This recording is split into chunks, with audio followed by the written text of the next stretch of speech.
Hi friends, welcome to my channel. இந்த வீடியோவில் என்ன பார்க்க போகிறோன்னா, தால் வந்து எப்படி செய்யுதுன்னு பார்க்கலாம். அதுக்கு வந்து 1 கப்பு பாசிப்பருப்பு, 1 கப்பு பருப்பு எடுத்துருக்கேன். 2 வாஷ் பண்ணி எடுத்துக்கலாம். ஸோ இப்போ வாஷ் பண்ணியாச்சு. நெக்ஸ்ட்டு ஒரு 5 பல்லு பூண்டு சேர்த்துக்கலாம். 2 தக்காளி கட் பண்ணி வச்சுருக்கேன், அதையும் சேர்த்துக்கலாம். மஞ்சள் தூள் கொஞ்சம் சேர்த்துக்கலாம். எண்ணெய் வந்து கொஞ்சம் ஆட் பண்ணிக்கலாம். இப்போ வந்து குக்கர் வந்து மூடி போட்டு ஒரு 4 விசில் வந்து விட்டு எடுத்துக்கலாம். ஸோ இப்போ வந்து 4 விசில் வந்துடுச்சு. இப்போ வந்து பருப்பு வந்து நல்லா வெந்துட்டுருக்கு, அது வந்து குழச்சிக்கலாம். இப்போ வந்து தாளிப்புக்கு ரெடி பண்ணிக்கலாம். ஒரு பாத்திரம் வச்சுட்டு எண்ணெய் விட்டுட்டு கடுகு போட்டுக்கலாம்.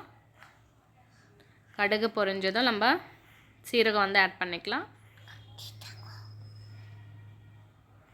சீரகம் பொரிஞ்சதும் நம்ம வெங்காயம், பச்சை மிளகா, கருவேப்பிலை சேர்த்துக்கலாம். இதெல்லாம் சேர்த்து நல்லா வதக்கிக்கலாம். பெருங்காயம் வந்து கொஞ்சம் ஆட் பண்ணிக்கலாம்.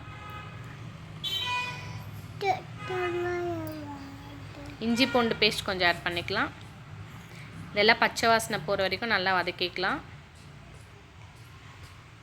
ஸோ நல்லா வதங்கின பிறகு நம்ம வந்து தால் வந்து ஆட் பண்ணிக்கலாம். ஸோ தால் கன்சிஸ்டன்சியில் தண்ணி வந்து ஆட் பண்ணி மிக்ஸ் பண்ணிக்கலாம்.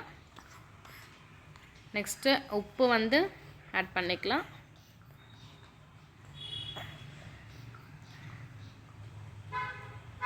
உப்பு ஆட் பண்ணிட்டு நல்லா மிக்ஸ் பண்ணிவிட்டு நம்ம கொத்தமல்லி தூவி இறக்கிக்கலாம்.